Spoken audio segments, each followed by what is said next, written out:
Melissa. Hey, Amy. So we have a guest coming on right now who was with us before, and I was blown away with.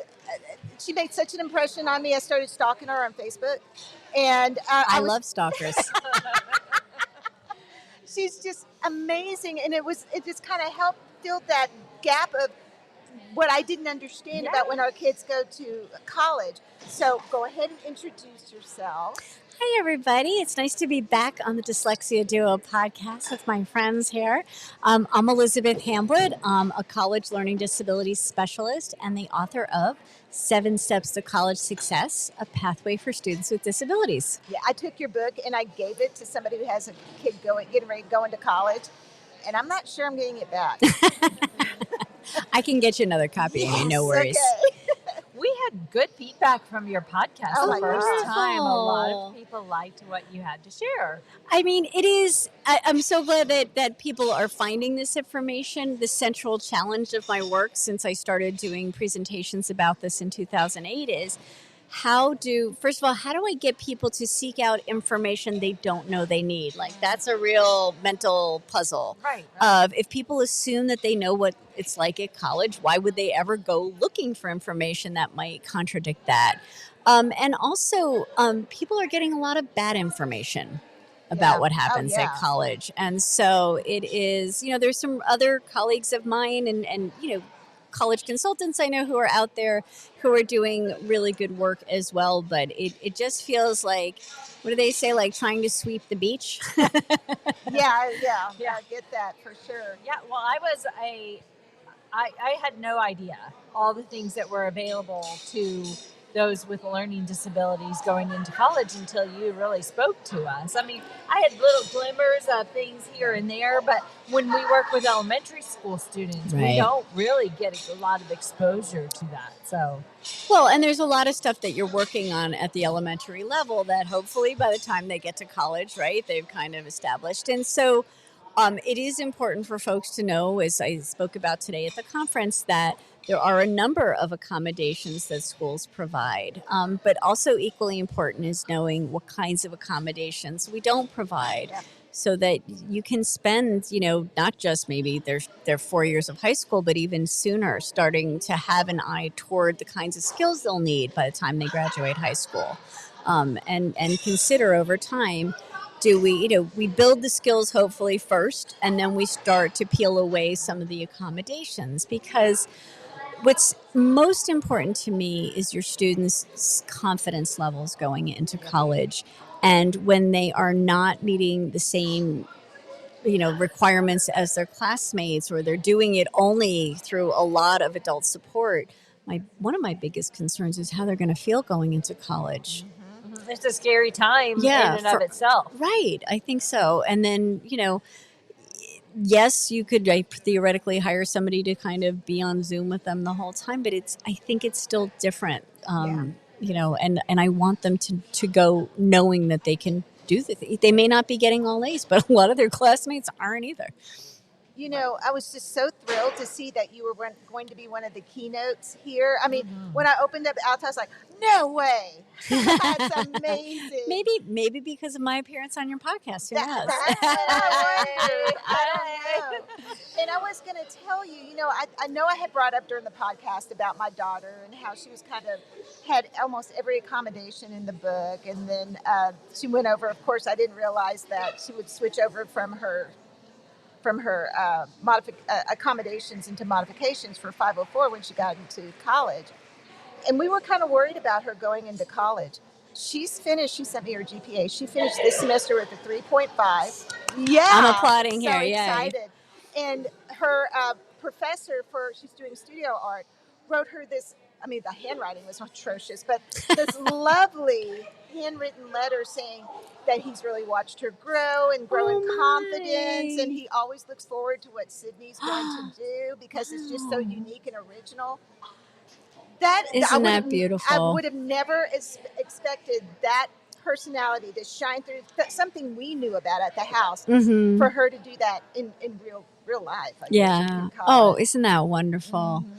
So I think, a lot of students are going to find their way, but what I want is for us to be sending them to college with a full understanding of what that environment holds and doesn't, and knowing that they're ready for it. Yeah, no, absolutely. And your words just resonated with me. And when I talk to parents, I had your book out on the coffee table, like I said, at my private practice, and then somebody borrowed it, and I don't know if I'm ever getting it back. But I think every parent needs this. Every parent needs your book in their library.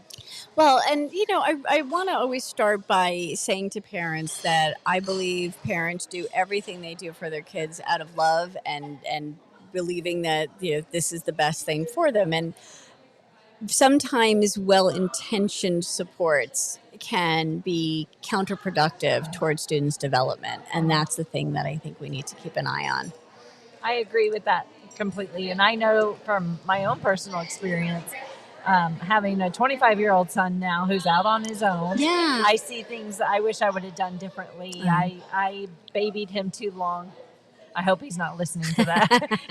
But I did too much for him for too long. And I supported him when I should have let him kind of experiment on his own. How do you know when you're when you're in the middle of it? How do you know? Hindsight is 20/20, and that's why I'm trying to provide folks with a picture of what the college environment looks like, so that I think sometimes parents think it's really important to help their high school students achieve very high grades, and achieve success kind of through a lot of different means.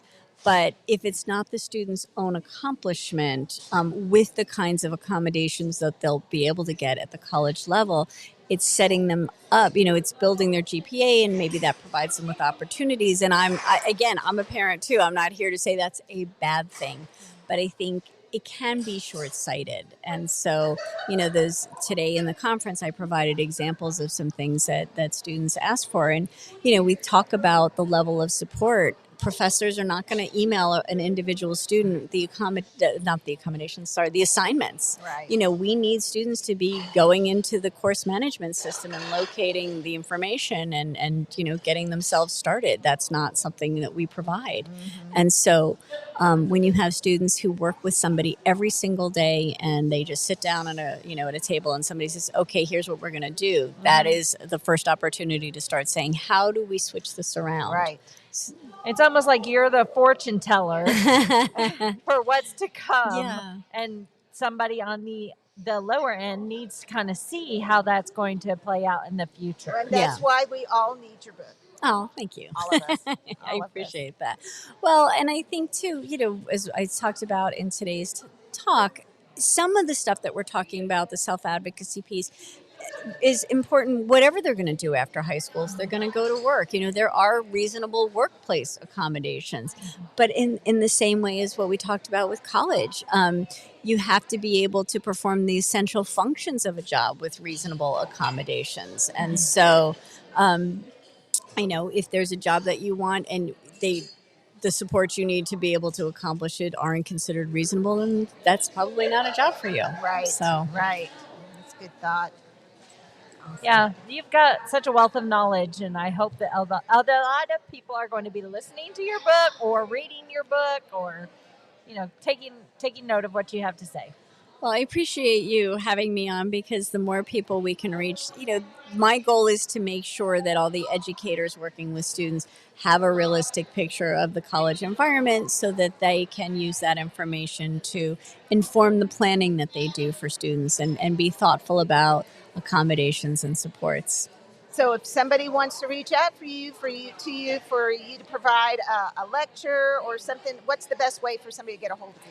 So on my website, there is a contact link. So it's LD Advisory, and that's LDADVISORY.com. Or if you look for my name, I'm Elizabeth Hamblet. Hopefully I will turn up thanks to SEO. And there's a contact link for general questions, and also under presentations, a book me link. So I love talking to families. I love talking to professionals. The more people I can reach, the better it will be for our students. Awesome. Oh, thank you Thank so you. much for Thanks, doing ladies. this. We It's really always great appreciate it. talking to you. I appreciate it. For sure. Take care. Bye, guys. Bye.